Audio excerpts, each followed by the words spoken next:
Hey guys, so last week we talked about how much fun day 4 was for me and how I ended up in the hospital, and if you didn't watch that one, then the highlights are my husband got this big piece of chocolate cake because the nurse in the ER felt really bad for him, and I got to wear these really cool compression things on my legs, and my feet were finally warm for the first time in my life. And I took a ride in an ambulance, and I had a bedpan that was overflowing, and I was in the hospital for anaphylaxis.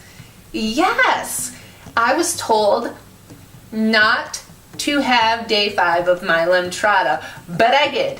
We had to push it back until Wednesday of the following week instead of having it on that Friday. Just a minor hiccup. Day 5 for me was pretty standard until it wasn't.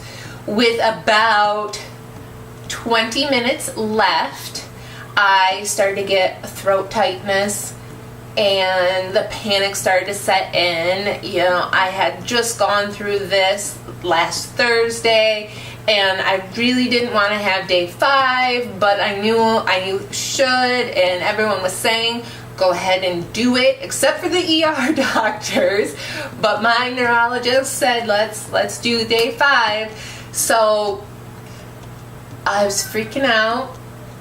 Anyone who's ever had throat tightness, anaphylaxis, you know that you get that just sweeping doom feeling, and it is one of the scariest feelings I've ever felt thus far in my 30 years. So they stopped my infusion. It was stopped for 20 minutes total and gave me Benadryl. You know, my nurses were very attentive at this point, making sure it doesn't happen again. And then I was cleared to go home as long as I took my Visceral around the clock. Since I'm pretty honest and open about everything, at the end of round 1, not to scare you guys, and I don't want to put off anyone who's sitting there going, oh, I have round 1 next week, I'm freaking out. Don't, because I don't think I'd ever read in any of the support groups that I'm in of someone having an experience like me.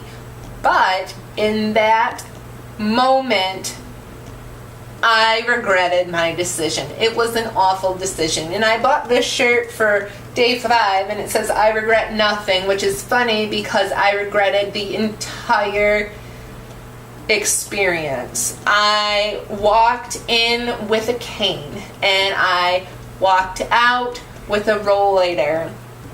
I was showering, and showering is taxing for people with MS in the beginning, but it's just, I was showering, and then I couldn't dress myself. I was getting from transferring myself from my shower chair to the wheelchair so that Michael could blow dry my hair, or my mom could dress me, or I was just, that's how they got me from the shower to my bed. I had lost so much of my independence. I mean, Michael even put a pad in my panties for me. I'm sure he could have figured out how to put a tampon in, but if we're keeping things simple here, a pad was just easier. I couldn't hold a toothbrush. It was just so much changed from that Monday in October to Wednesday the following week. So it was so quick. I did mourn the loss of my independence, and it made my roid rage worse. So I was frustrated because I couldn't do simple tasks that I had done before. I learned how to do them within my limitations before, and now I couldn't even do them at all. And I was lashing out at everyone, my kids, my husband, my family. It was just, roid rage is real, and I had 5 days of steroids, and then I was on a steroid taper. That's a lot of steroids. just crazy Hulk mom. Make sure you remind your friends and family about Hulk MS patient when steroids are involved. That's it for round 1.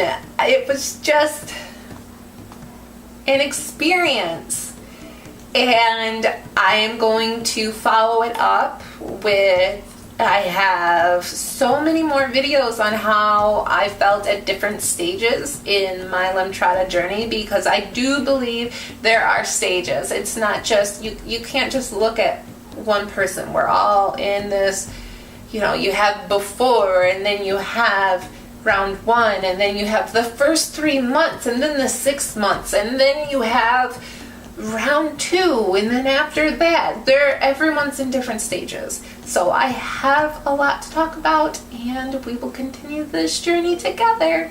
Talk to you guys later. Bye.